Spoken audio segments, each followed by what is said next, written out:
동아시아 오디세이.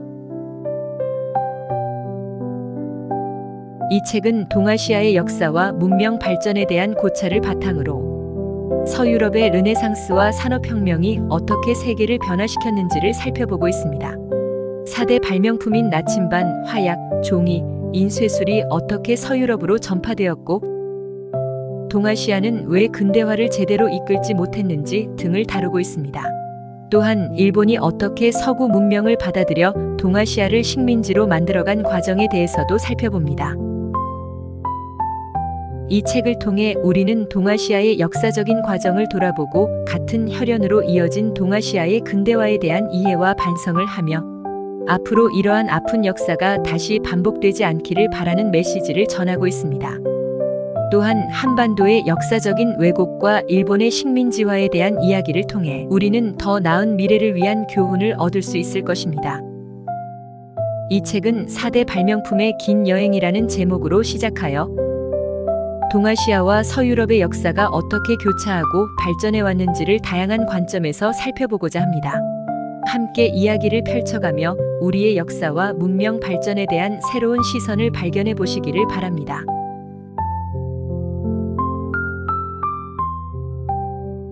챕터 1 4대 발명품의 긴 여행. 1. 화약. 중국의 4대 발명품 중 하나로 널리 알려진 화약은 당나라 말기 9세기에 발명되었다. 화약의 제조에 대한 최초의 기록은 송나라 11세기의 무경총요에서 찾아볼 수 있다. 무경총요는 정공량과 정도 등이 황제 인종의 명을 받들어 강정 원년 1040년부터 편찬을 시작했는데 경력 4년 1044년에 이르기까지 5년 만에 완성하였고 주제는 광범위하며 특히 갖가지 종류의 수군 전함이나 투석기에 대한 것까지 모두 수록하였다. 또한 무경총요는 초석 유황숫 등을 배합해 화약을 제조하는 방법을 언급한 세계에서 가장 오래된 기록이기도 하다. 10세기부터 화약을 사용하도록 화전, 대포, 화창 등의 화기가 만들어졌다. 본격적인 화약의 전달은 13세기에 몽골 제국의 정복 전쟁의 영향으로 화약에 대한 지식이 유럽 전역으로 빠르게 퍼져나갔다. 자연스런 전달의 과정은 논문의 역사에서도 볼 수 있다. 1240년에서 1280년 사이에 중동에서는 하산 알-라마의 논문에, 유럽에서는 1267년에 로저 베이커닛에서 오퍼스 MAJUS의 화약이 등장한다. 이때부터 화약은 전 세계적으로 전쟁의 역사를 점차 크게 바꾸어 놓았다.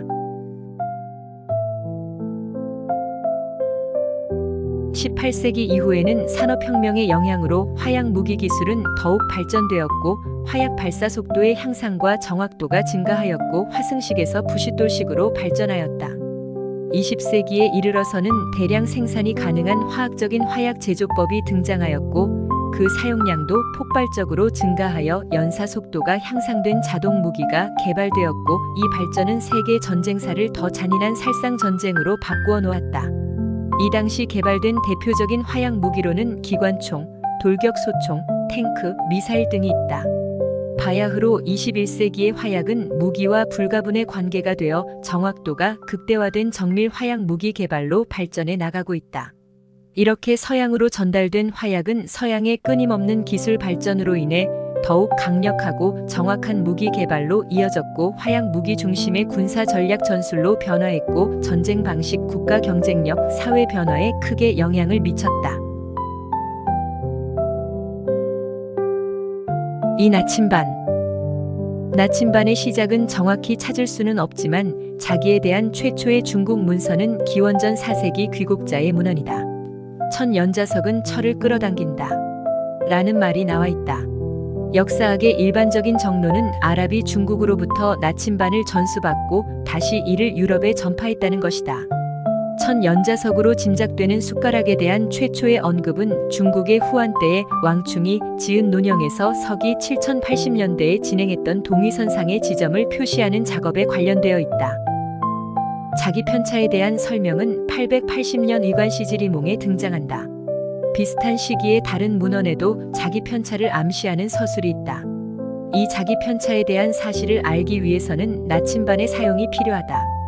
신비한 바늘로 불리는 자성을 띤 바늘에 대한 언급은 923-926년 후당의 마호에 의해서 쓰여진 중화고금주에서 볼 수 있다. 바늘의 모양은 올챙이 모양과 비교되었고 이는 국자자석에서 바늘자석으로의 변화의 중간 형태로 볼 수 있다.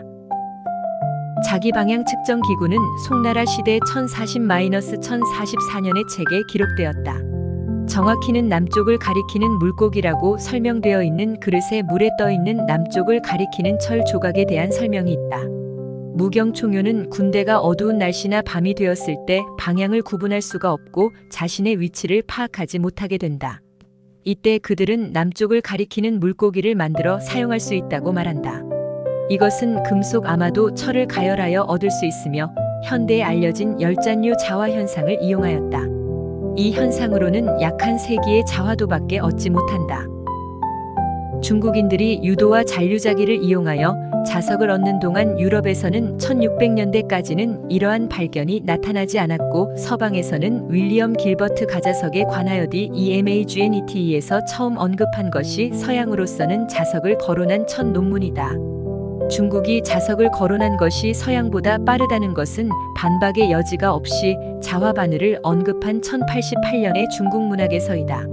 송나라 시대의 박식한 과학자 심괄에 의해 지필된 몽개필담이라는 책이 그 문학이다.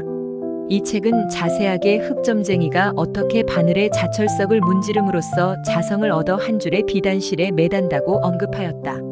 또한 이 바늘이 어떠한 때는 남쪽, 그 외에는 북쪽을 가리킨다는 사실 또한 분명하게 짚어내었다. 가장 먼저 항해의 나침반을 이용한 분명한 기록은 1117년에 북송의 주욱 지은 책평주가담에 있다. 그 본문은 다음과 같다. 이날 밤에는 배를 세울 데가 없었다. 별과 북두칠성을 보고 배를 운행해 갈 수밖에 없었다. 만약 어둡다면 물 위에 띄운 진한 부침을 써서 남북을 가릴 수 있다. 밤이 되어 봉화불을 켜자 8척의 배가 모두 이를 따랐다. 자석 나침반을 군대 행군에 사용한 것은 1044년 이전이지만 항해 시대에 나침반을 사용하였다는 증거는 1117년까지 전혀 나타나지 않았다. 유럽의 최강국 영국은 12세기 후반 수학자이자 신학자 알렉산더 네캄의 저서 DNATURIS RERUM 사물의 본성에 관하여에서 유럽 최초로 나침반을 언급했으며 여기에는 나침반의 작동 원리 및 활용법이 설명돼 있다. 반면 이탈리아는 14세기 항해사 플라비오 조야에 의해 건식 나침반이 발명되었는데 이것은 이전의 수중 나침반보다 더욱 정확하고 실용적인 나침반이었다. 이것은 결국 15세기에 이르러 이탈리아 항해사이자 탐험가 크리스토퍼 콜럼버스에 의해 나침반을 이용하여 아메리카 대륙을 발견하는 사건이 일어난다. 이렇듯이 동양에서 아랍을 거쳐 서양으로 건너간 나침반은 화약과 마찬가지로 선 세계적 변화를 가져오는 일대 혁신으로 발전하였다. 그런데 나침반의 나는 신라의 라를 뜻한다는 말. 참 신기한 사실 아닌가? 3종이 중국으로부터 서양으로 전해진 4대 발명품 중 한 가지가 종이다. 그런데 우리는 파피루스 즉 이집트 나일강 인근의 파피루스를 사용해서 종이처럼 사용한 역사 또는 동물의 가죽 등의 글자나 문자를 또는 그림을 표현한 것은 일반적으로 잘 알고 있다. 여기서 종이라는 발명품은 제지 기술이라고 할 수 있다.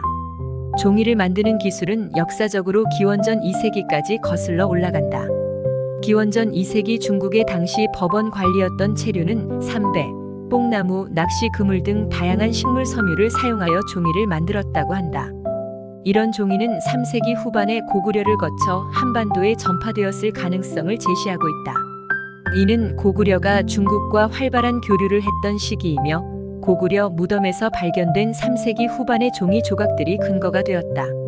다른 학자들은 종이가 4세기에 백제를 통해 한반도에 전파되었을 가능성을 주장하는데 백제는 중국 남조와의 교류가 활발했으며 백제 무덤에서 발견된 4세기 종이 조각들이 이를 뒷받침하고 있다. 7세 기경이라고 주장하는 근거는 신라와 당나라의 교류가 활발했으며 당나라를 통해 종이 제작 기술을 도입했을 것으로 추정하고 있다.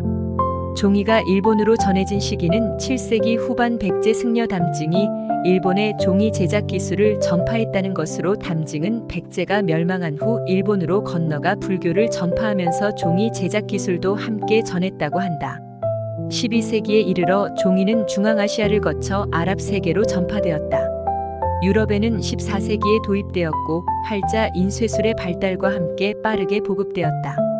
4인쇄술. 가장 오래된 인쇄술은 목판 인쇄로 8세기 중국에서 발명되었으며 나무판에 글자나 그림을 새겨 잉크를 발라 종이에 찍어내는 방식이었다.